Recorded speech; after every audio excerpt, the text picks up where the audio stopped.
Hello, hello, hello. Good afternoon, everybody. Let me know that you can copy me. Let me know that you can hear me clearly. Just want to make sure that my sounds and everything is on point. Good afternoon. What's up? How's everybody doing out there today? It is your girl, Lady Mocha, here representing Mocha's Cafe de Paris. Let me know you guys and you ladies can copy me. Just give me a quick thumb up or okay, life power. Okay, thank you. Appreciate it. Just want to make sure you guys and everybody out here can hear me clearly. Well, as you can see clearly, I'm trying to present this screen here. I don't know what's one moment. Make sure I got this thing. Okay, it should be up there now. Um, Unfortunately, this recipe is going to be a little different compared to most of the videos that I have done. You know, most of the material I cover, most of my topics and recipes are usually pertaining to, you know, relationships and single moms, you know, fathers and family issues, dysfunctional family issues. But this topic is a little bit definitely different from what I usually would cover. But I felt it was very imperative that I would cover this particular issue because, for one, I can definitely relate to it. I personally lost a sibling through a very violent act in 1994.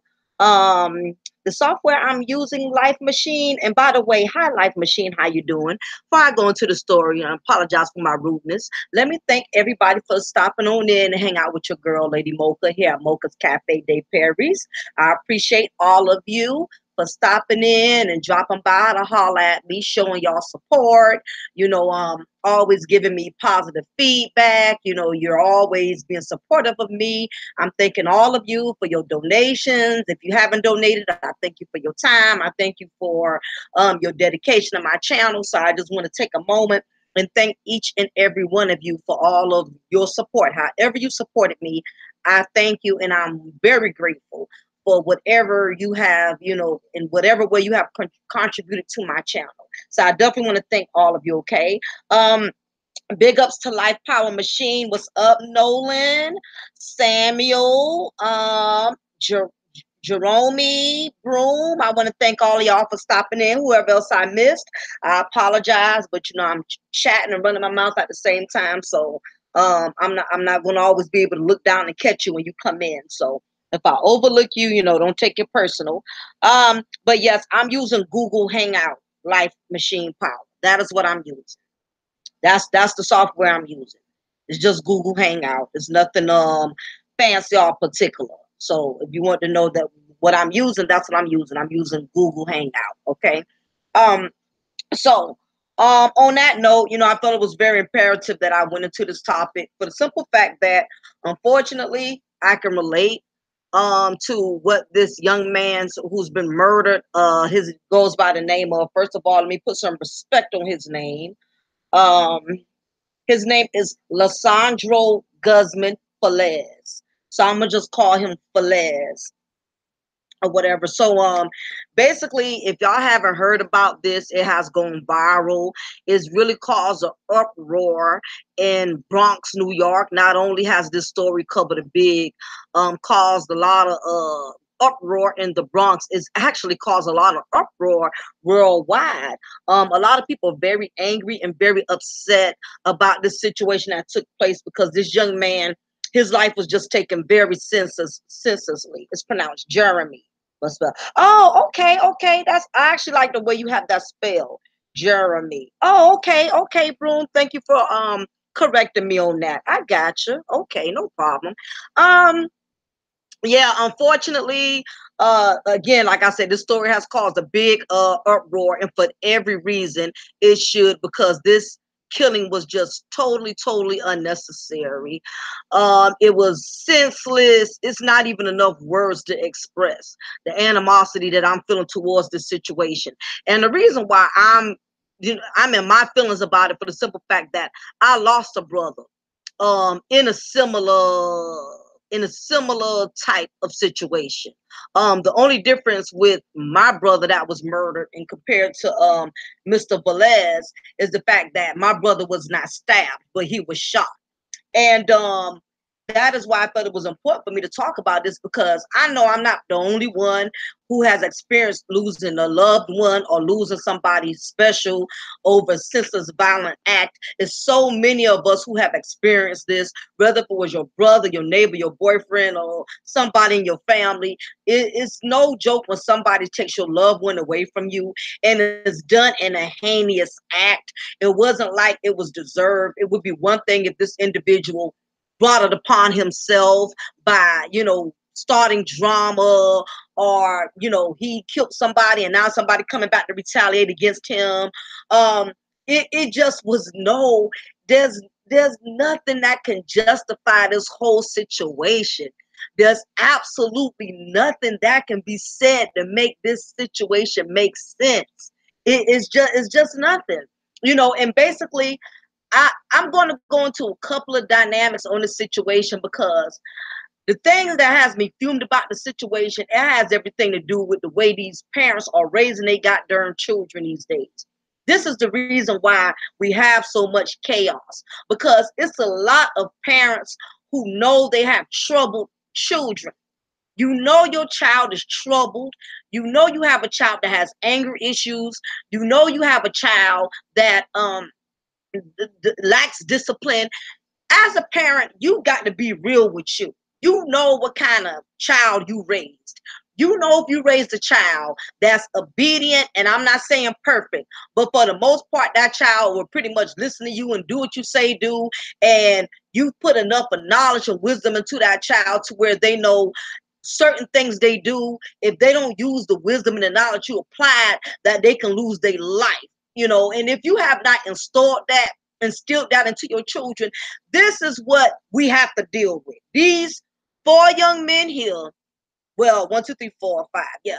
These 5 young men here, and actually it's 8. They did catch one more, and then they got 2 more they're trying to catch. So this is the reason why we have the issues that we have in the world today. It's because these parents are not raising their children and not teaching them right from wrong. Okay, so for all of you who didn't know, you don't know what they're doing behind man's back when it's doing, especially with kids and multiple baby daddies. That's very true, Jeremy. And that's why I'm definitely going to speak on that, because we have a big issue with the fact that a lot of these parents, single moms, and these dads that are not active in these children's lives, this is the product. This is the product that y'all produce.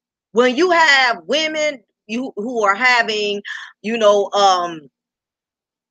multiple partners, multiple baby daddies, and none of these men are in their children's lives the right way, or she won't allow the man to be in his child's life the right way. This is the product that we produce. Now, I don't know the history of these killers. I don't know the history, but I'm quite certain that if we go into the history of these dudes that actually committed this offense, we will find out there's a lot of dysfunction. There's a lot of dysfunction within this whole situation. Um, First off, for anybody who does not know, I'm just going to give you a quick rundown of this situation, because I know everybody doesn't keep up with the media. But basically, this well, how this murder started about, for those of you who do not understand how this story really happened and what all caused this to happen to this young man. Um, Basically, this started from a young girl that had a sex video going viral of different guys running the train on her. So basically, this whole senseless murder started over a thought, okay, over a female who basically lacked judgment, lacked discernment, and basically the video went viral of her being basically gangbanged by a couple of dudes. And the young girl in the sex video that prompted the gang murder of an innocent Bronx teen, she has been receiving threatening messages on social media. Um, Basically, after this murder, this young girl has brought a lot of heat upon herself. So to give y'all a brief synopsis, basically what happened was this dude right here. This is the dude who, I guess one of her brothers. Let me start off like this because I'm all over the place. One of these dudes here, out of these guys, basically they are the brother. They are related. They have a relation to the young girl who video went viral with a train getting ran on her, okay? And basically, it was her boyfriend, which is this dude here, that was the reason the video went viral of her getting a train ran on her, all right? Now, already, this is starting off on a bad note, okay? And what happened was, when it got back to her brother, you know, that her boyfriend was the one who put the tape out. What ended up happening was she freaked out and knew what they was going to do to her boyfriend. She knew her boyfriend was going to get hurt, even though he was the cause of this and he was the one that caused that video to go viral. That's how dumb and simple this young broad is. She was willing to protect her boyfriend, to protect this dude who basically humiliated the hell out of her. She was willing to protect him. So she lied and said that it was this guy that she so happened went to school with. And the reason she was able to blame it on this guy here, which is Junior Velez, the young man who got murdered, is because they look so much alike. Isn't that eerie as hell? And that's basically what she did. The girlfriend, this dude here, you know, the girl that him and his, you know, ran a train on or whatever. She didn't want her people going after him. Okay, so what she did was she lied on this young man. So basically, Mr. Velez had nothing to do with this whole situation. He was just at the wrong place at the wrong time. That was the only thing that was wrong that he did. He was in the wrong place at the wrong time. And basically, as I show you a couple of more other clips, you will see that this young man apparently I know he was definitely fearing his life. He feared his life because what ended up happening was they spotted him at the daily, at the little grocery store, the little daily. And the 15-year-old teen who died last week after being brutally hacked with a machete outside the deli went into the store after the attack to seek help, but instead was denied medical assistance and was asked to leave. A disturbing new video shows. Graphic surveillance video posted online, which is drawing widespread outrage Tuesday on social media, captures the sequence of events inside the 𝐜𝐴T𝐚'𝐬 grocery store in Bronx last Wednesday before and after Velez was attacked. Police have since arrested 7 men in connection to the gang-related killing. The clip begins with Velez entering the daily to escape the attackers. So he basically went into the daily, you know, trying to escape the attackers, who police believe targeted him in case of mistaken identity, which is exactly what they did. They basically went after the wrong young man. That's basically what happened. Mistaken identity. Police source told New York Post on Monday that Velez resembled a young man seen raping in a video that shows a girl believed to be relative of 𝐜𝐴T𝐚'𝐬's gang member having sex in the background. So basically, they thought he was the guy who was having sex with their sister, okay, and thought he was the one who posted it. All right. As Velez jumps onto the counter, he appears to be met with resistance by a worker behind the cash register. So basically, Velez only way out he had was to run inside the store and run and jump behind the register, which I probably would have done the same thing. You fearing for your life, and it's a group of guys or a group of people coming after you, you know that's gonna kill you. You gonna run to wherever you can to protect yourself. And basically, that was the only outlet this young man had, was to jump behind a register and try to barricade himself behind the register. Okay. But of course, living in the cold world we live in, He was resisted by the worker that was working behind the cash register. The worker eventually lets the teen onto the other side before the two walk off camera. Then the suspected attackers came into the store and dragged up Velez outside, where he was savagely hacked with a machete and left to die with blood gushing out of his neck wound. Shortly after the attack, the footage shows Velez coming back into the store to seek help. After he slumps over the counter, the worker behind it appears to jump back and refuses to come to his aid. As a parent customer who was inside the store the entire time is also seen gesturing for the teen to leave, pointing toward the door. So basically, there was a customer and the guy behind the register. They made this man leave. They made this young man leave. They did not want to help him. They did not want to come to his aid. Doesn't surprise me because of the type of world we live in. Then me being born and raised up north, northerners do not have any type of hospitality.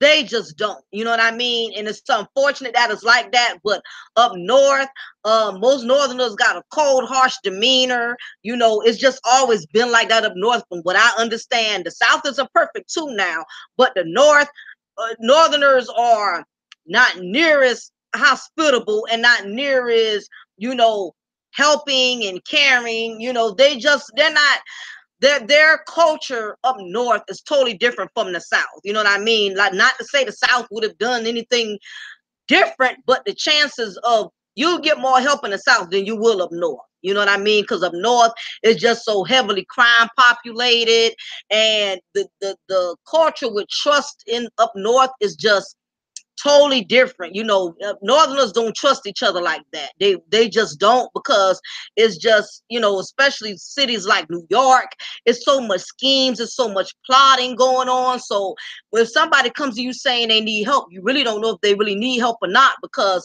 New York is saturated with so much schemes and con artists. So being up north gives you this cold, harsh demeanor, you know, that you don't mean to have. But if you've been born and raised in New York long enough, you will build this cold, hardcore demeanor, not to care, you know. That's just my personal opinion anyway. Um, so Velez feeling defeated, he walks out because basically he realizes, I'm not gonna get any help here. I'm bleeding. I feel like I'm dying. I'm on my own. I'm gonna have to leave. So in one of the most big shocking moments, the customer reaches over a pool of Guzman of Velez's blood to complete a transaction. They're put on hold during the attack, handing the worker what appears to be cash before getting the item back in response. The customer then throws a backpack over his shoulder and leaves the store, following Velez's trail of blood out the door. While the worker is pictured making a phone call, the team dies shortly afterward. Basically, y'all could look into the story anywhere. It's a whole lot on the situation. What's up, Harvey? Thanks for dropping in. When it comes to thought activity. Yeah, Jeremy, yeah, basically, all of this went down over a thought. it went, this whole situation went down over a thought. You know what I'm saying? And it just was totally senseless. And these guys, knowing how females are these days, I don't care if it is your sister. Come on now. You know what I mean? You know how these females are. They will put themselves in bad situations. And I'm not saying all women do this, because there has been some women who have been raped and been held against, who have been held hostage against their consent. I'm not talking about those women who are really victims. I'm talking about these thoughts that like to play victim.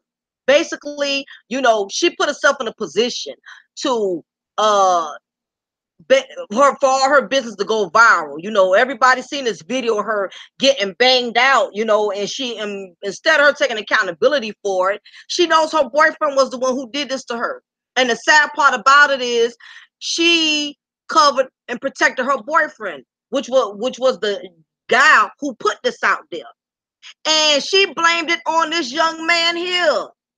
This who she blamed it on, because this guy, like I said, he looks like, for those who coming in, you can see the resemblance. This is the guy who they were supposed to go after.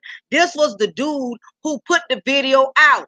Okay, he's in the video banging this chick that they killed him over, and this guy had nothing to even do. This young man had nothing to do with the situation. Now, as you can see, I apologize. I know these images are kind of disturbing, but I have to cover this story to the best of my ability because I want everybody to understand how messed up this is. So if don't take it personal. I don't like to post stuff like this, but we can't ignore this, guys, ladies. We can't ignore this. We can't keep sweeping stuff up under the rug. You know what I mean? Because this could have been your son. This could have been your nephew. You know what I mean? And for all of you who got daughters out there, please talk to them about putting themselves in situations to where boys is getting killed over them because they lacking judgment and laying up with boys all kind of way. I tell my daughter about stuff like that. I told my daughter, I said, look, I know you at that age where you may experiment, but you need to be careful because whatever you do, it can go viral. You don't know if dude got a camera phone in his room, he got a camera in his room. Be careful laying up with these boys. A lot of these women out here not schooling their daughters. They're not schooling their daughters and making them understand that realize that when you become sexually active and you go to bed with these young men, they could basically post your business out there for the whole world to see. So you got to prepare your daughters for the games and the tricks and the schemes that are out there. You know what I mean?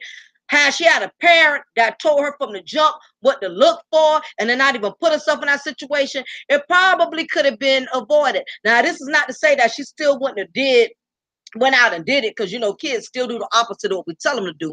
But still, I guarantee you, none of these children, I'm quite certain all of these children that had everything to do with this young man get murdered, I'm quite certain their parents ain't hardly taught them nothing, because this wouldn't have went down to this level. What's up, Myrtle? Lord, what's good? Thank you for stopping by to holler at me. As you see, I'm talking about this young man who got murdered over a Thot. Mr. Lysandro Guzman Felez, but I'm gonna just call him Felez. Basically his life was taken over foolishness. And as you can see here, on this clip here, this young man was fearing for his life. Could you imagine what was going through his mind at that time? He was outnumbered. What are you going to do when you got this many people attacking you, plus 3 more? The other 3 ain't even on here yet, because it was 8 of them. What can you do when you have these many? They was already. My thing is, I don't know the purpose of the stabbing. They already outnumbered him. You know what I mean? They could have just simply just beat him and let that be, even though they still would have been wrong. But at least he could have lived. They took this young man's life. Bad enough they beat him and stumped him. Then y'all gonna turn around and stab him to death. I mean, that was very heinous. That's a slow death. For somebody to stab you, that's the worst kind of death, because you're feeling every stab penetrate you through your body. So I could imagine how agonizing, I could imagine the pain, I could imagine what he was going through physically and going through emotionally, knowing you are by yourself, knowing that no one is there to help you, knowing that, you can't call nobody to come to your rescue and to come to your aid. And unfortunately, somebody was here taping this, recording this. They was recording this. As you can see, he's trying to hold on to the edge of this building, trying to defend himself, because he already knew what they was going to do to him. He knew he was in a situation where he was basically trapped and he had no control over what was getting ready to happen. And the thing about it, what hurts me about the situation is this young man knew he was going to die. He knew it. His death was already flashing right before his eyes. He already knew this was the end for him. I'm not going to survive this. And the sad part is, these days, if somebody sees you're in trouble, they're not coming to your aid. They're going to pull out the phone and record. And it's bittersweet, because it's kind of like, if you don't record the situation and you just run and help that person, people really not gonna know what happened, you know, especially if this has to go through court or go through trial or go through the police. So the thing about it is, you know, recording, if this had not been recorded, all of these jokers would have lied. They would have lied and said, "I wasn't me. I didn't do nothing." That's the sad part. It's almost like a double-edged sword, because had they not recorded it, no one would have known what really happened. That's the crazy part. Nobody would have known. They would have lied. They would have denied it. So, as much as I hate that they recorded this situation with this young man, in a sense, I'm glad they kind of did, because we would not have known.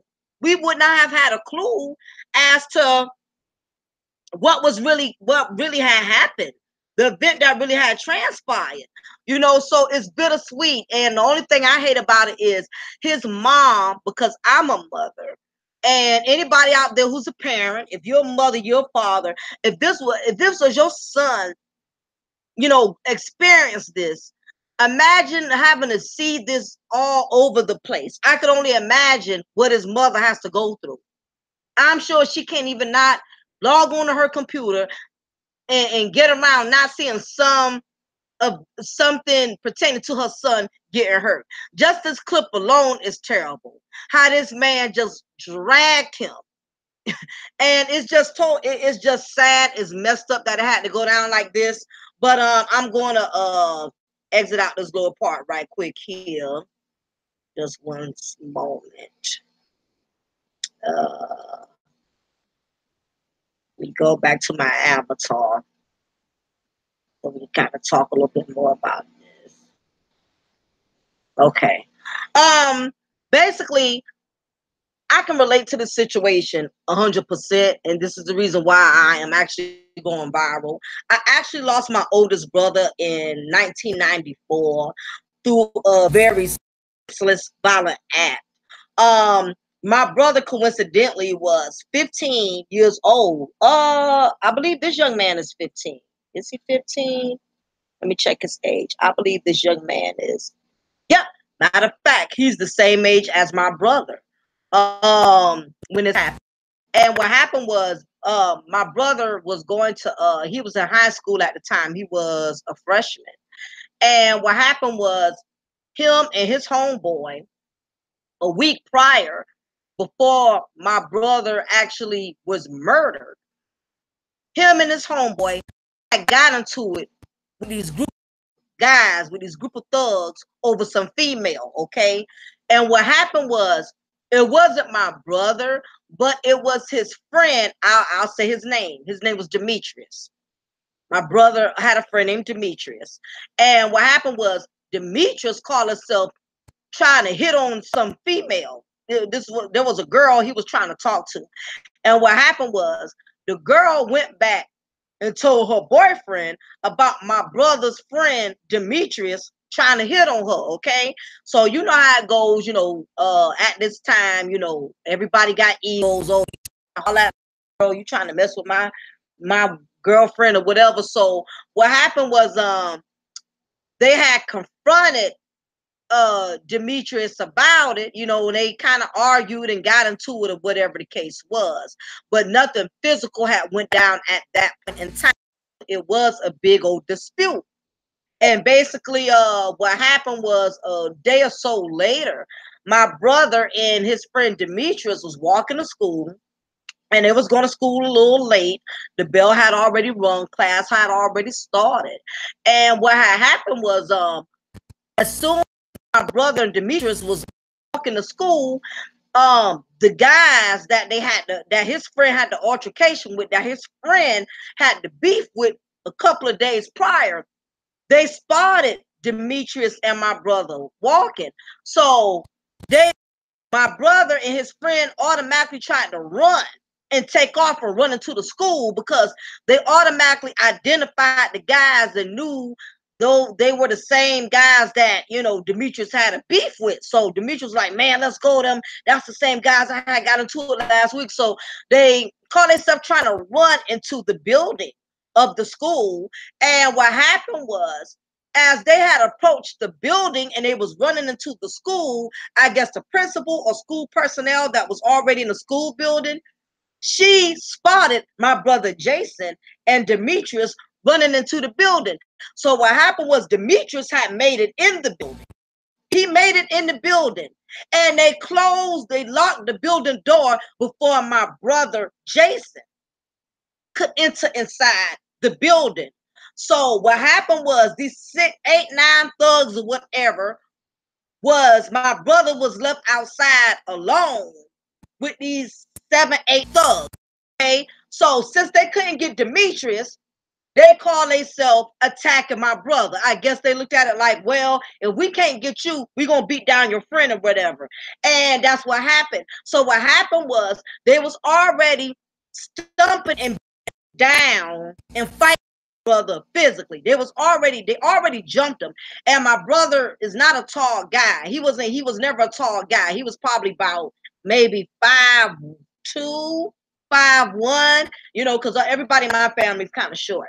So he was already, and he's 15 years old. Keep that in mind while I'm telling you this story. He was already defeated based on his size and based on the fact that it was 8 or 9 of them. Okay, and make it so bad, these guys that followed Demetrius and my brother, none of them even to that school. None of them even a student. Okay, so they already was physically beating on my brother and fighting him, and they already was jumping him. Okay, so if that wasn't bad enough, during the altercation where they was beating and fighting on him, there was a young lady that saw the situation that was taking place with my brother getting attacked, and she stated that my brother was literally crying out for help. And for him to cry out for help like that, because my brother never been one to, what I mean, he's never been soft as far as choosing somebody, needing somebody to fight his battles. For him to cry out for help, he definitely was in pain. He definitely felt defeated for him to be calling out for somebody to help him. And of course, nobody came to help him. I guess nobody wanted to be involved, seeing these 8, 9 grizzly bears attacking him. I guess nobody felt safe intervening and stopping the situation. So as this was going on, one of them decided to pull out a gun. Now, keep in mind, we found out later, before this whole situation took place, that they had already planned that same morning that they was going to shoot Demetrius. That was already planned. Somehow I don't know where they got the gun from, but what happened was between the 8 of them, they were trying to decide who was going to do the actual shooting. And nobody really, wanted they kept juggling the gun around, and that was when Aaron Gilliam, he was the one who said, because at the time, I guess he had to prove his macho-ness or his ego, whatever it was he was proving, because he was about 15. He was 16 at the time himself. Okay. So all of these guys, when this happened, everybody was under the age of 18. So as I stated, after the fight went down and it was time to pull a gun out, Aaron was the one who actually shot my brother. And he killed my brother, and he shot Jason, and a bullet hit him in his lower back. So my brother, he hung in there for about a month. He had time to, say his final words and let everybody know, how much he loved them. And, my mom was by his side day and night. So he ended up passing. He passed January 94. Yeah, actually the murder like October, November. But yes, he ended up passing January of the 1994. So it was a very big of course, story here in Savannah. Of course, it was very big. It was constantly on the news. My mom had to come to my school and get me and let me know that my brother had passed. And coincidentally, when I found out my brother had died, one of the guys that was in my classroom, at the time when the principal came to get me out the classroom, the principal came to get him too. So I was wondering, why is the principal calling the both of us? Well, come to find out, his brother that killed my brother, that was his brother. The guy that killed my brother, the guy that was in my class, that was his brother.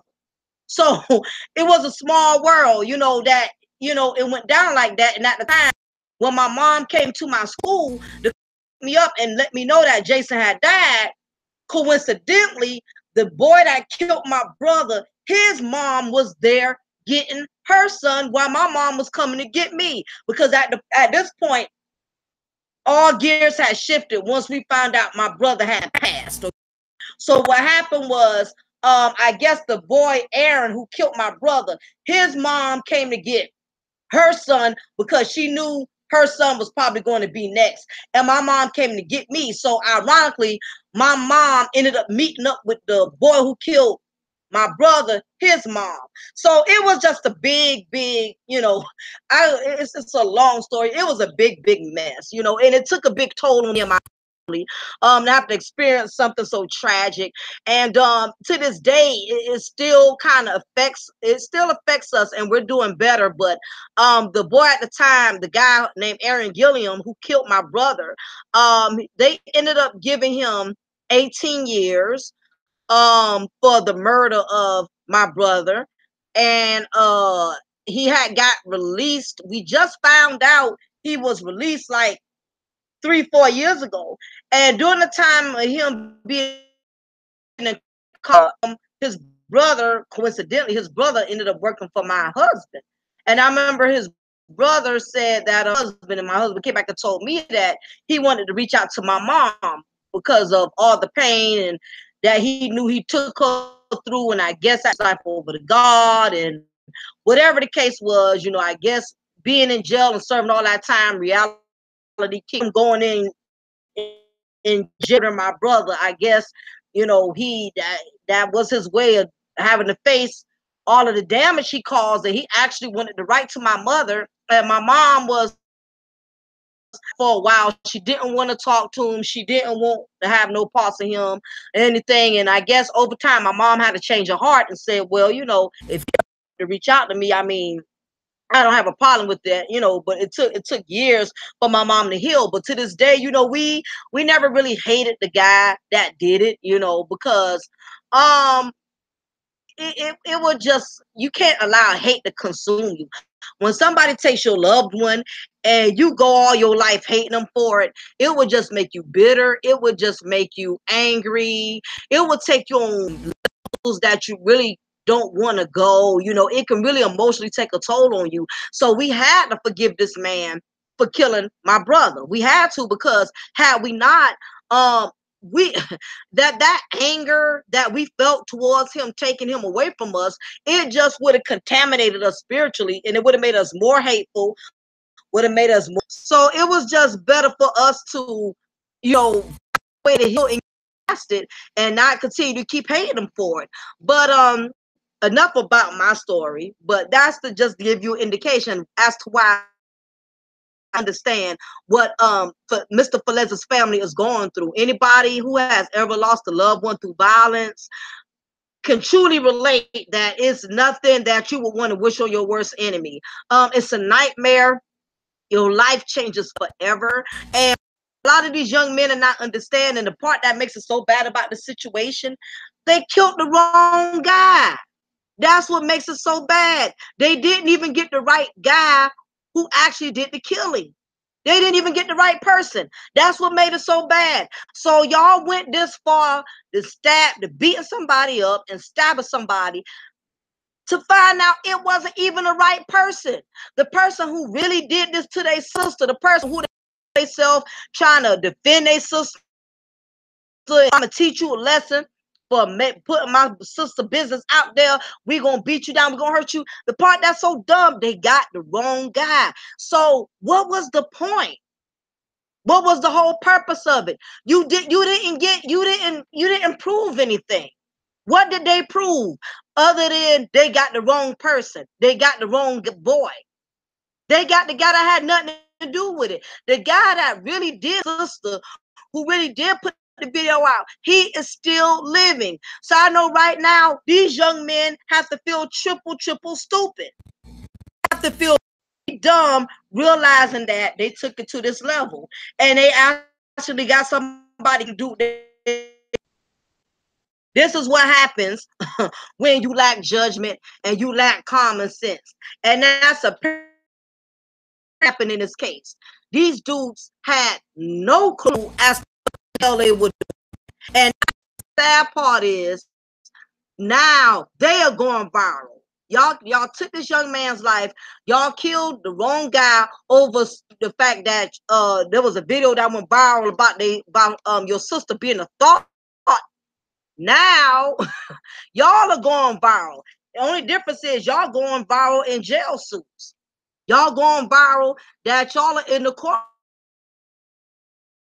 doing life over such a heinous act that was totally unnecessary and totally uncalled for. And this is the part that a lot of these young men are not is technical issue.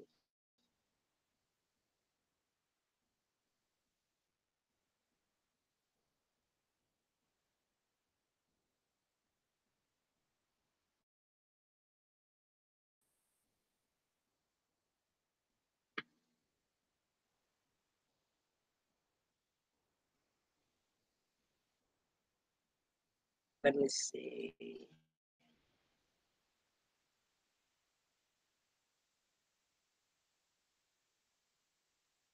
You guys know.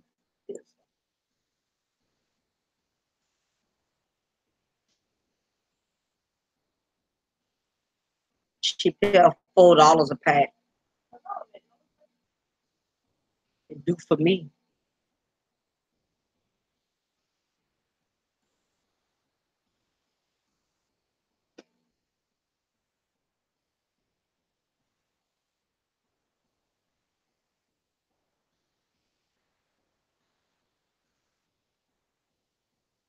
Can you guys copy me now?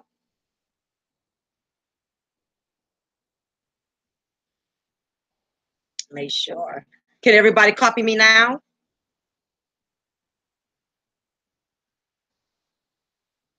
Let's see.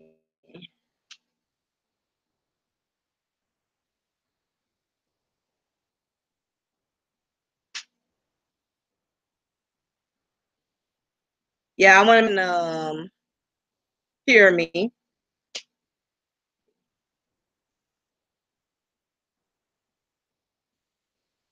Okay, can everybody copy me? Okay. All right, good, cool, cool, cool. I apologize about that as Wi-Fi. Share this screen. For anybody who's just coming in here, we're talking about the teen, the Bronx teen that was murdered senselessly, basically over mistaken identity. Okay.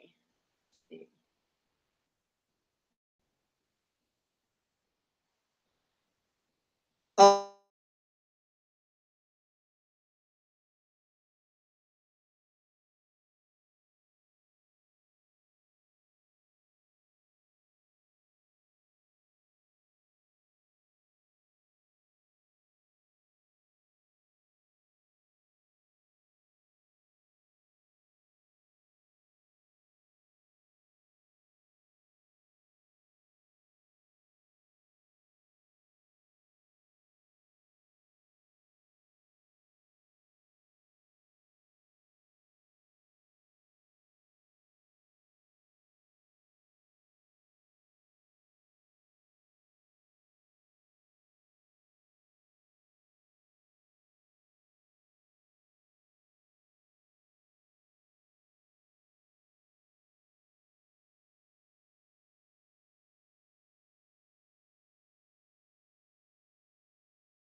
guy. How stupid could they feel now? I know they got to feel hella dumb at this point.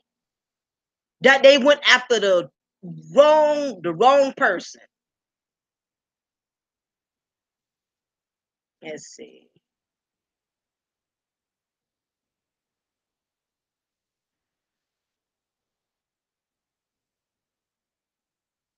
Is there still issues with my hearing?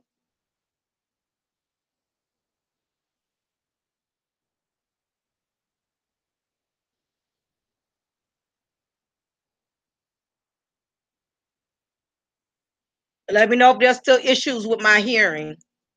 If y'all can't hear me.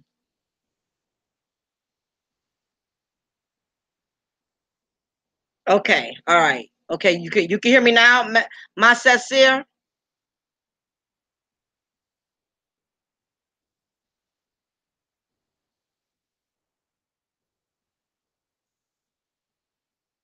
Okay, cool. All right. Okay. Yeah. So now the add insult the injury after they done pulled this stunt, they done found out it was the wrong guy. I mean, I could only imagine how pathetic they must feel. And the bad part about it is, since all of this has transpired, all of these guys that have been brought in that had everything to do with this incident, um, all of their families are getting threatened. Every last one of them. All of them who got families, their families are going to have to move. What's up, Samuel? What's up, Deterion? Thank you for coming on in. Yes, I agree, Samuel. A lot of this has to do with the parents. I guarantee y'all, ladies and gentlemen, thank all of y'all for coming on in and stopping by. I appreciate it. I guarantee all of you, but when these investigators and the DA, district attorney, do all their research, they gonna find out all of these young men that had everything to do with this killing. All of them are troubled or and come from some type of dysfunctional family. All of that is going to come to the surface. They are going to find out. Now, it's funny how now that they in this uniform, they in this jail attire, the expressions on their face are different compared to the expressions on their face when they was going in hard, like they was going to really prove a point. This is what happens, ladies and gentlemen, when you don't raise your children and you don't teach them anything. They become a menace to society. Okay, they become a straight menace. And as this investigation goes on, you're going to find out how troubled all of these young men are. And I guarantee you, 9 times out of 10, I bet all of them about got criminal records already. I bet this is not their first time. Yeah, thumbs up, everyone. I appreciate that. If you could just thumb me up, I appreciate it. Thank you. I guarantee you, all of them got criminal records. I guarantee you, half of them they ain't in nobody's school. They dropouts. One of them I know is 21 years old. I mean, how in the world y'all gonna sit up here and jump and attack a 15-year-old boy? I mean, like, for real. All of this was just totally uncalled for. It was just totally uncalled for. Let me show some more videos.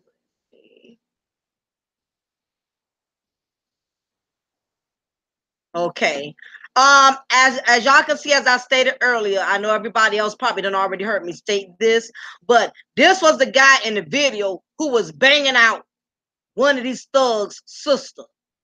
Okay, he was the one who put that video out. He was in the video banging the sister out. And what happened was the sister knew they was going to kill him. They was going to hurt him. So the same guy who humiliated her and put the sex tape out there on her, she protects this clown by blaming it on this young man, Mr. Felez, that had absolutely nothing to do. It just goes to show you how cold of a world we live in. Your life can be taken all because somebody mistakenly identifies you. You could be at the wrong place at the wrong time, got nothing to do with the situation, and you can get caught up. And yeah, exactly, Uptown. It over straight thought. And what has happened is they got her in protective custody because this case is so big and so huge. They know she's not going to be able to be in the public eye. Unfortunately, they got to protect this Thot. They got to protect her because that's part of the legal system. That's part of the legal procedure. You got to protect even the ones who created and caused the crime. They still got to be protected. Yeah, she's out of hiding, and all of these young men here, all of their families are getting threatened. Every last one of them. And this is what a lot of these young people are not understanding. Y'all sat up here and y'all committed this crime together. Do they not know that they're not going to go to the same prison? Do they not know that? Do they know that after they get arraigned, after they go through the arraignment, and after they go through trial, that they're not going to go to the same jail together? Do they not understand that? That all of them are going to different prisons. Y'all committed the crime together, but when it goes down to doing that time, y'all not gonna do that time together though. Y'all gonna be spread out in different prison facilities. That y'all not gonna have the same cell. Y'all will never see each other again. This is what a lot of young people don't understand. They go out here and make very dangerous decisions based on their ego because they want to prove something to their homeboys or they want to prove something to their homegirls. They go out here and make permanent decisions that cost them the rest of their life. You know, and the sad part about it is you can look at them. You can see reality is slowly sinking in, even though they're trying to look crazy, even though they looking half crazy, looking half ignorant. Reality is sinking in that they know they are done. That when the judge asked each and every one of them, do you have any questions? Do you have any questions? Every last one of them said no, because they know it's a done deal. It's over. You're going to be on bars, behind bars the rest of your life. You will never see daylight. The only way they're going to leave prison is in a body bag. It's as simple as that. Yeah, unfortunately, exactly. Time uptown. Yeah, they have to protect her. And another reason too is because she's gonna have to go to trial too. So they got to protect the witnesses because she's gonna have to go to trial. You better believe they're gonna put her on the stand. So what they're doing is they're pretty much protecting the case more than they are protecting her. They got to protect her because she's a part of the case. And in order for the DA to make sure that case stick, they got to protect her. Yeah, and Prison Detorian, that's a done deal. They not gonna get no respect. Can you imagine what them inmates gonna do to them when they go behind bars? Because it took 8 or 9 of them. It took 8 of them to attack a 15-year-old. You already going in. They going in prison as a loser. They going in as a loser. All of those inmates are going to know what they're in there for. You know what I mean? So this is they honestly, in my opinion, they all gonna have it worse than a young man. I'm gonna tell you why. Because guess what? That young man, he's not here to suffer no more. That's it. One thing about it, once somebody has died, you cannot do no more damage to that person than what you've already done. You understand what I'm saying? Because it's permanent. Once you kill somebody, that's the thing about death that a lot of people don't understand when it comes to murdering somebody. You're only going to get temporary satisfaction at that moment. At that moment, while you killing them, you know, whatever means you using to kill them, you may be on an angry adrenaline high at that moment, but once that person you have taken them out and wiped them off this planet, that's it. You cannot do any more harm to them. He more straight than they are. And I know that sounds crazy, but they gonna be in more misery than them because he's not here to have to suffer or go through it. They're going to be the ones that got to suffer because they got to live with the damage that they inflicted upon their families, the pain they inflicted upon this young man's family. They're going to have to deal with that for the rest of their life. And now they put their whole family in jeopardy. Anybody that's related to these dudes, they're going to have to leave town. They're going to have to skip town. They're not going to be able to live here. It's not going to happen. They put their family in a lot of heat. This young man who got murdered, his mama, she going to be all right. She going to go through it. She going to go through her pain. She going to go through her sorrow. But this woman got so much support. God going to see her through. She going to be all right. It's going to take her some time. That mama, she going to be okay. But for their parents, for their family, that's a whole nother story. They don't even understand all of what their family gonna go through. And the part about it is they gonna be locked up, so they ain't gonna be the ones going through it. All of them, all of these young men, they got parents, they got brothers, they got sisters. They not gonna be able to be normal. That takes that they have stripped. They have basically stripped their family of all their freedom. You might as well say their family gonna be incarcerated just like them. When you commit such a heinous act, you'll never be normal. That's what's wrong with George Zimmerman. George Zimmerman, who killed Trayvon Martin, the reason he's doing all the dumb stuff that he's doing is because he can't be normal. Do y'all understand what it's like walking around being the most hated man or woman on this earth? All of these young men, they're the most hated. They're going to be the most hated individuals on this planet. You know, in a strange way, I sympathize for them. Not that I sympathize with them as far as, feeling sorry for them, as caring for them and, supporting them, because they have none of my sympathy as far as that. But I'm saying is, I pity them because of what they about to go through. And guess what? They deserve it. They deserve every minute of it. And if they got kids, I'm sure some of them got kids. If they got kids, they'll never be able to father their children. They put themselves in a really bad predicament. I know somebody personally now. Stop sharing this for a second. I actually know somebody personally now, but let me tell y'all something. These young men, they didn't just become troubled. They've been troubled. They've been troubled a long time. What's going on is you have a lot of parents, and for everybody in this chat room, you may know that parent right now. Everybody has that parent, and they know their child is off the chain. They know their child is troubled, and they won't do nothing about it. You know your child has disciplinary issues. You know your child has anger issues. You know your child is troubled. But a lot of these parents are in denial about their children being troubled. And what happens is troubled children bring trouble upon other children. That is usually what happens. There's a young man right now, and I can't say his name because I know his mother, unfortunately, and he's sitting in jail right now as we speak. He committed a crime a couple of months ago.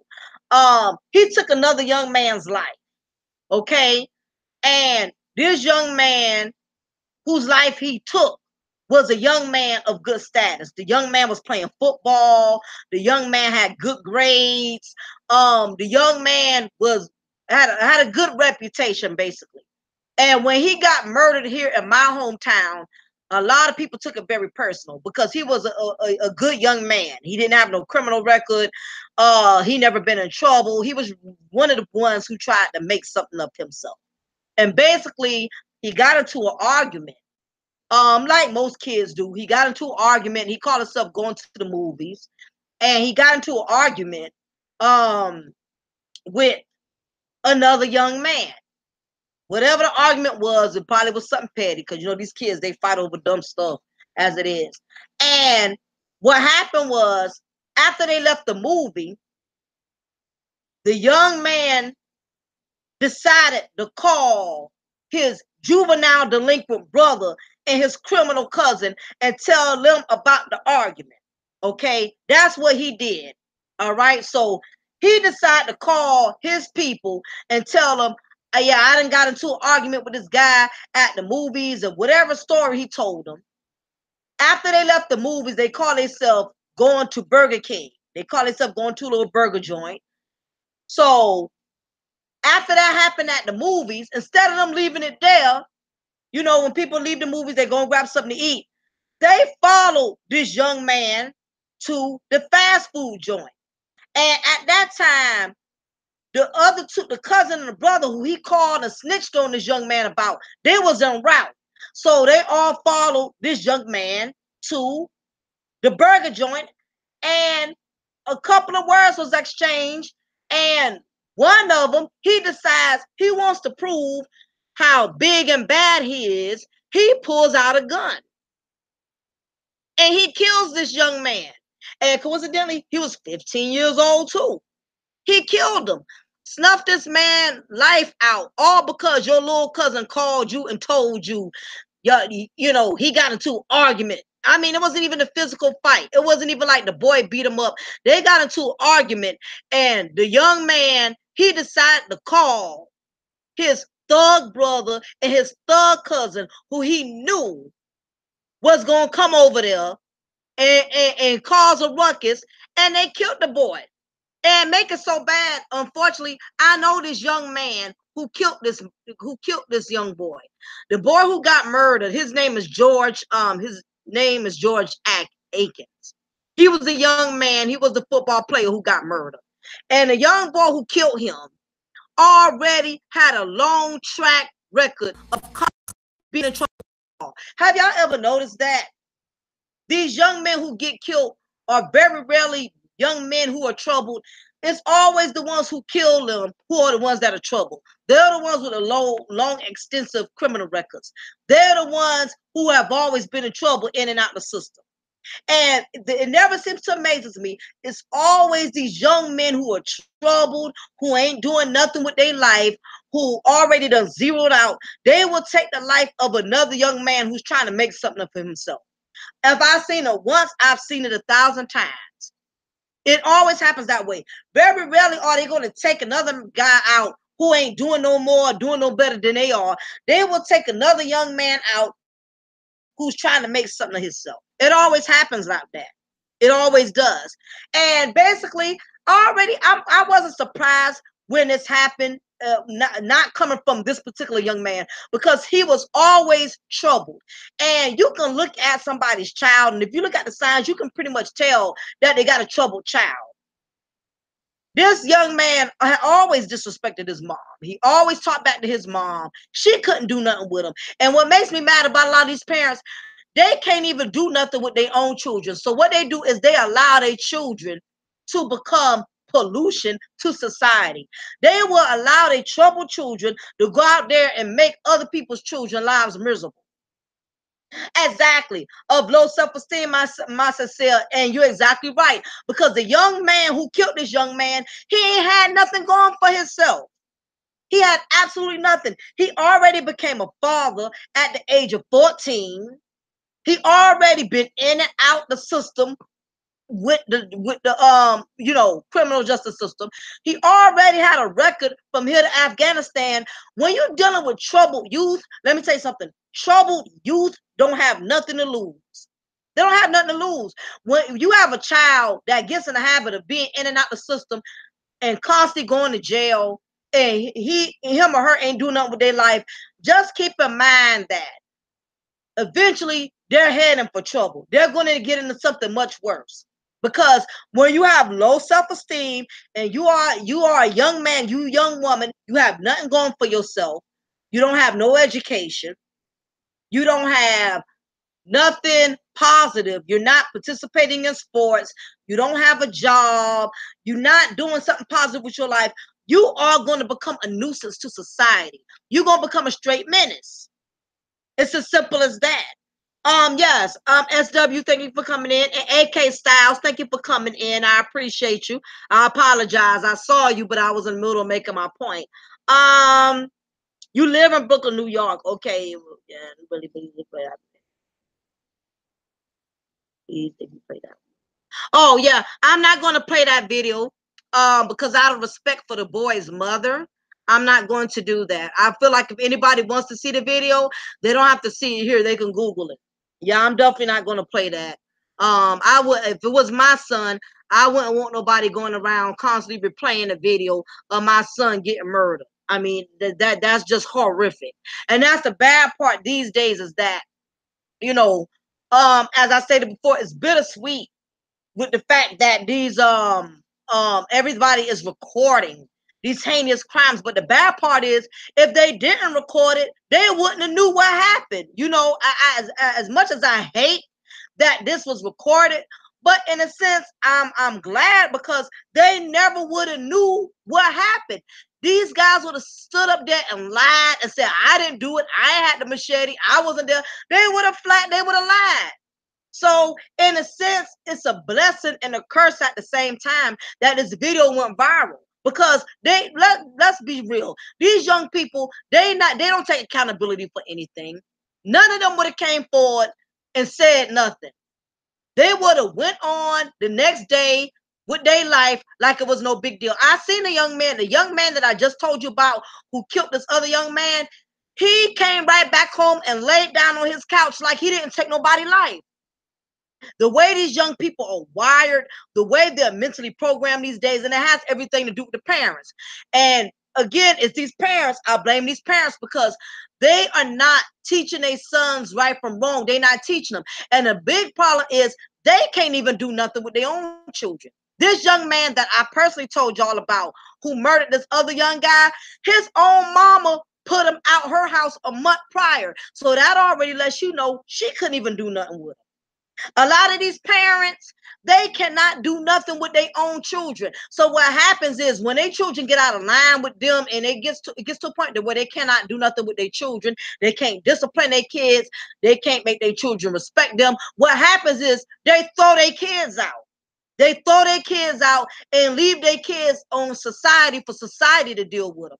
It's a lot of parents who don't want to be bothered with their own bad juvenile delinquent children. They will throw their kids out and leave it on us for us to deal with. And these are the kids that will rob you, carjack you, will kill your child. A lot of these parents, they throw their kids out here. They throw their dysfunctional children out here, and they throw their kids on our lap. That is what's going on. These parents, they don't even want to be bothered with their own children. They can't do, they done gave up on their own children. And when it gets to the point when these children know their own parents don't care about them, their own parents don't love them, their own parents ain't trying to help them better themselves, guess what? They don't have nothing to lose. They got nothing to lose going out there into society taking somebody else's life. They just don't. I believe it was good also, but they're not going to put it much. They saw that because they had that home off camera. It could have been worse. Yeah, AK. I agree with you on that. These guys are gonna have to mom, you still Messiah, are you talking about, when you said mom, are you talking about the situation that I told you about the young man who got murdered in my hometown? Is that the mom you're referring to? I just want to make sure I'm answering your questions directly. Yeah, the thing about it is, I believe it or not, as I stated before, this may sound harsh, but this young man who they murdered, he in better hands than they are. He in better hands than they are, because they can't do no more damage to him than what they already have done. They can't do any more damage. Now, the ones who did the murdering, they're the ones that are going to have to live with this. Can you imagine what they're going to go through in jail? Can you imagine what them inmates are going to do to them? I mean, I would not want to be in their shoes right now. And the part, like I said, these young people don't understand. I don't care how much if you commit a crime with your homeboys or your homegirls, do you not realize when it's time for you to face that jail time, y'all are not going to the same prison? Y'all are not going to be in the same cell. These same, your homeboys that you commit these crimes with, these young people don't understand. Y'all not going to the same prison. What y'all think y'all going to do? Y'all think y'all all going to go to the same prison and have a picnic? Y'all not going to the same place together. Y'all all gonna have to do that time by yourself. Your homeboy ain't gonna be there. Ain't no machetes in prison. So I hope they could fight, because guess what? Ain't no machetes in prison. Okay? They're gonna have to really, really fight and defend themselves. So whatever cowardness they have, guess what? It's going to really manifest when they go to prison. Yes, the football one. Yeah, the mother, his mother, believe it or not, Messiah, his mother is married. The young football player that got killed in my hometown, he had parents. He came from a stable home. Make it so bad, y'all. The young man who killed him, he was in a single parent household. It never seems to amaze me. But the thing about it was, even though the young man who killed him was in a single parent household, his father, I knew his father. His father was very active in his life. But the problem was the mother was not mothering him. So the young man who did the killing, his father was there. But the problem was he was predominantly living with his mother, and his mother was pretty much letting him do whatever he wanted to do. What's up? Wake the hell up. Yeah, wake the hell up. I know I've been missing you. You've been trying to get me to do a Google Hangout. I just been pretty busy. But if you want to hang out tonight or you want to hang out tomorrow, I'm all for it. I just kept missing you. And every time you tried to reach out to me, I just had something going on. But I've been pretty good other than that. Thank you for stopping by to holler at me. And to behave orders of wardens until they die.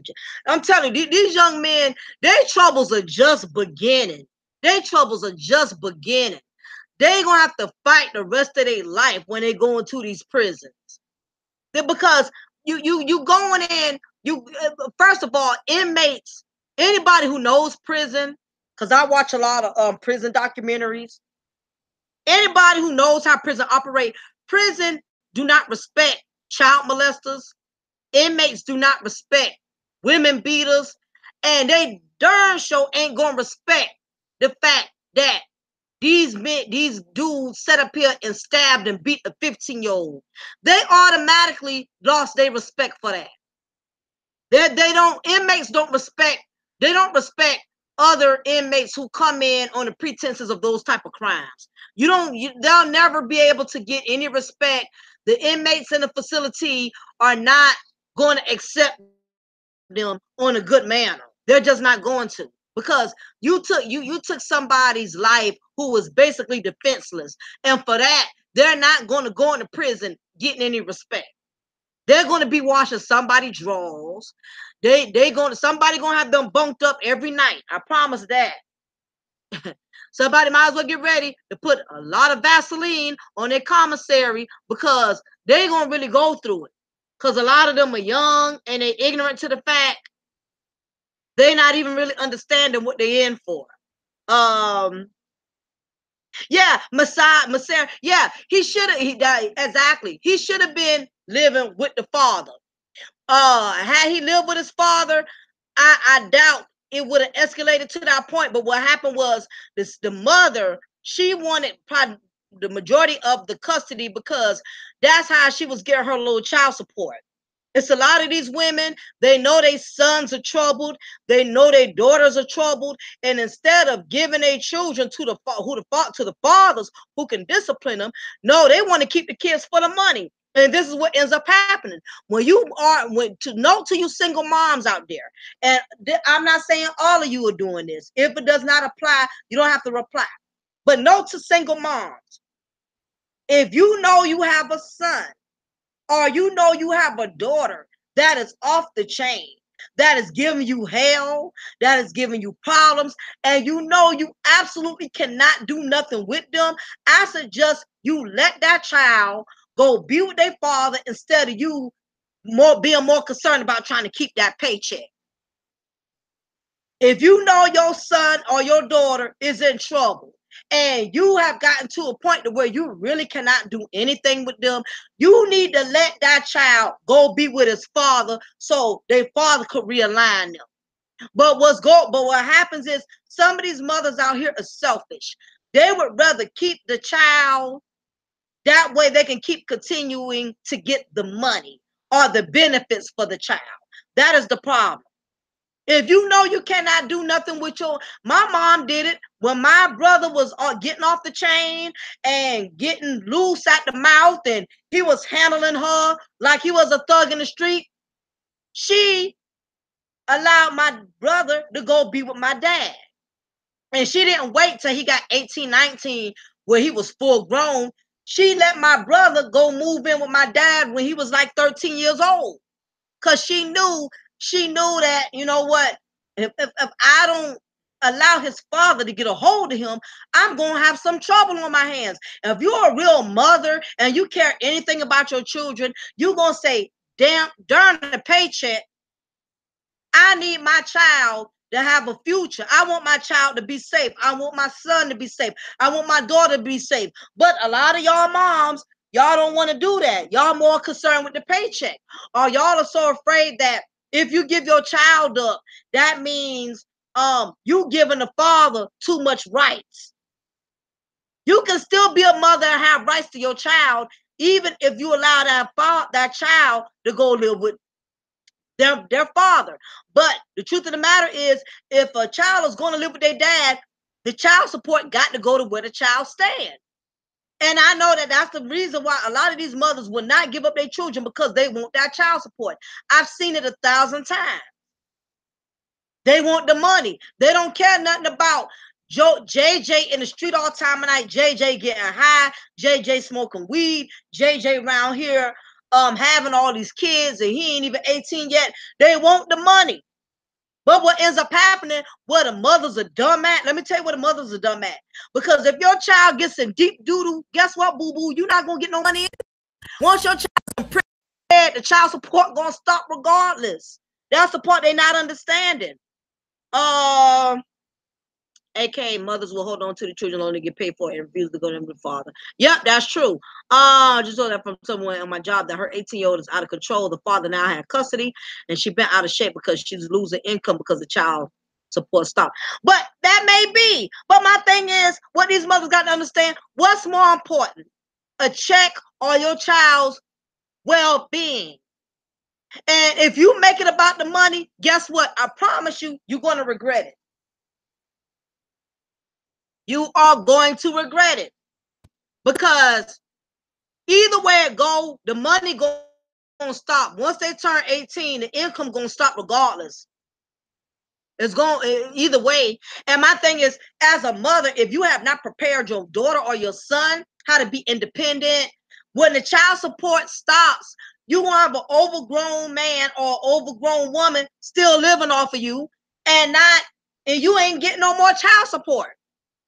That's the thing about it. They're not even preparing. Yeah, I'm game with that. Wake the hell up. Just send me the link. You know how we do. Yeah, that's no problem. So anybody in my chat room who wants to see me and wake the hell up, we're gonna do a live tonight at 7. Y'all are more than welcome to stop by. We always have good talks, good conversations, or whatever. So you're welcome to tune in. We'll be on his channel. So if anybody wants to tune in and see me and wake the hell up, well, we do our panel and we talk about child support at 7 p.m. Meet me over there, because that's where I'll be. So yeah, that's cool. Wake the hell up. We can make that a date. No problem. Yeah, this young lady here, she was more concerned about the money, and her son ended up going to prison. And what a lot of these women don't understand, if your son or your daughter is out of control and they end up in jail, do you know that you no longer get child support? Do you not understand that once your child ends up in a correctional facility, you don't get no more child support? That's the end of that, because the state is taking care of that child now. So for anybody who does not know, if you got a son or daughter that's in juvenile or they're in prison, you better not be paying child support. If you are, you better see the caseworker, because a lot of these women, they won't even tell the caseworker, my child is incarcerated. My daughter lock up, my son lock up. They will know their son and daughter in jail and keep collecting child support, and they're not supposed to. So I just gave y'all some knowledge today. That was for free. I ain't even charge y'all nothing on it. Do not pay child support for a child that is in juvenile or incarcerated in jail. And a lot of time the caseworker, they're supposed to be notified, but sometimes the caseworker is not notified. And most of the time the mother is not going to tell. The mother is not going to tell her caseworker that her child is incarcerated, because she wants to keep receiving the benefits. You as the father, you have that right, because sometimes they don't know and you have to bring it to their attention. So That's just something I figured. I know in the state of Georgia they do it. You also got to check your state though, because every state status is different. Which means if you was behind on child support, you'll still pay the arrearage, but you're not going to have to pay the actual child support. You'll just be paying the arrearage, whatever little bit you owe. But the money would no longer go to the mother once that child is in jail. That's the end of that. Yeah. As I stated before, this young man that got killed, these these men, these young men who murdered him, unfortunately, that's the problem with these young people. They don't look past the future. At the moment in time, it's all about trying to prove a point. It's all about trying to prove their ego. It's all about trying to prove to their homeboys and prove to their hood. But the reality is, once you are behind those walls and and that door is slammed on you, and they actually take that key and lock you in that room, you are by yourself. No one is going to serve that time with you. And the bad part about it is, what a lot of you have you ever been in a situation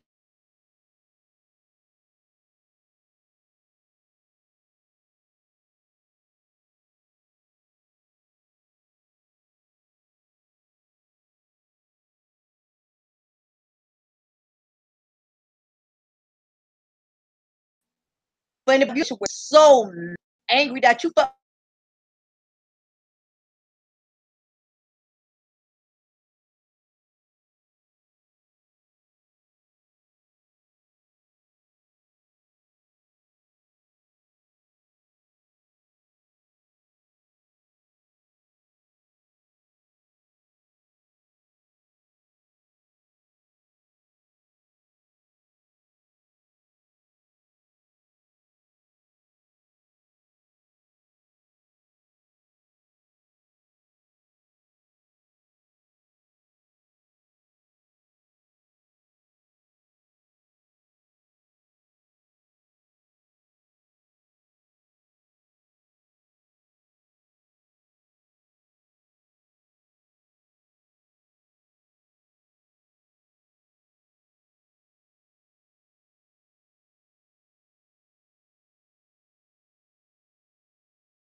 okay, let me see what's going on.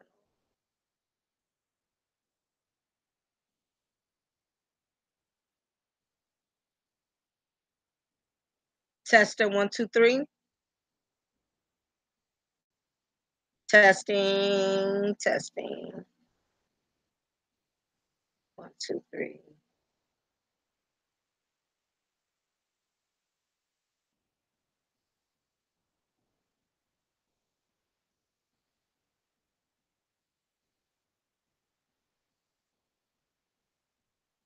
Let's see. Okay. Let me see. Can y'all copy me now? Okay. All righty. I tell you this. Um, this Wi-Fi be tripping sometimes, but y'all know how that go. But yeah, basically, um, these young men, they're gonna have a harsh reality. They're gonna have a very harsh reality, because now they done committed an offense they can't take back. It's done. Even though they see the damage that has been done, they can't reverse this. This is a decision that they're gonna have to live with. It's permanent. Okay, thanks all of y'all. um Basically, it's just a done deal for them. And the bad part is they families. This is the part that people don't realize. when you kill your when you kill somebody, you not only understand that you're killing another person, you killing your family and you killing their family. um because basically you don't put yourself in a situation where now your family is going to be haunted by your actions. Yeah. Yep. Thanks to anybody see any trollers. Go ahead and handle y'all business. I'm about to handle it now. Just one moment. I got to evict somebody. Let's see.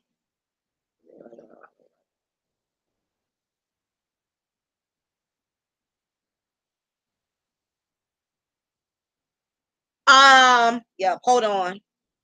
Just one moment, y'all. I got to send somebody an eviction notice. Just one moment.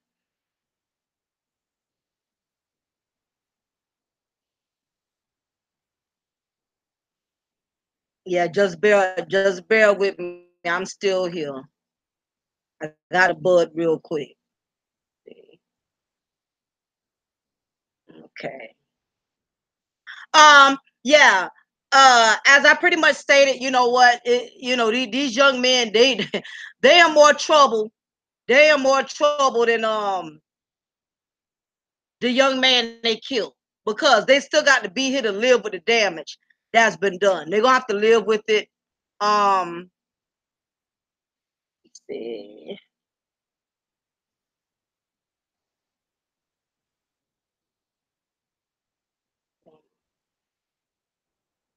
I'm still here, y'all. I'm trying to take care of something right quick. In the world, I don't know.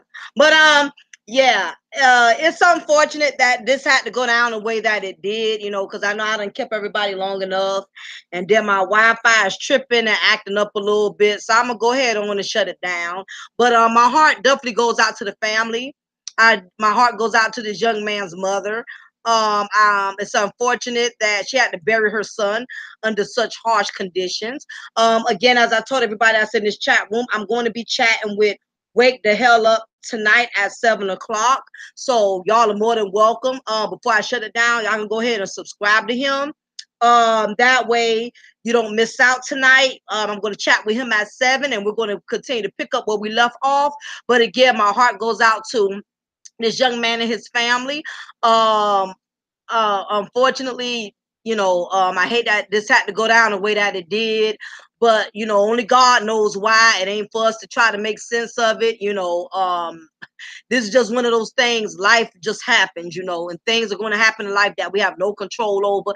Things are going to happen that you didn't see coming. You can be a good person. You still could have things bad happen to you. You could be black. You could be white. You could be rich. You can be poor. It don't matter where you are. Death does not discriminate. Death could come to anybody at any given time. So on that note, I want to thank each and every one of you for hanging out with me, your girl, Lady Mocha, here at Mocha's Cafe de Paris. Big ups to all of my subscribers.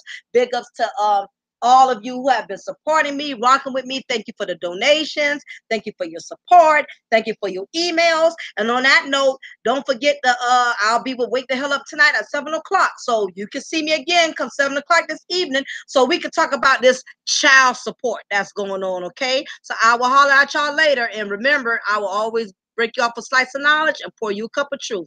It's been awesome. And in any way anybody can help out this young man's family by sending her donations or whatever you can do, even if it's $1, $2, do whatever you can. If it was your child, you want somebody to be there for you as well. So on that note, I will holler at all of y'all soon. Talk to you later. Bye bye.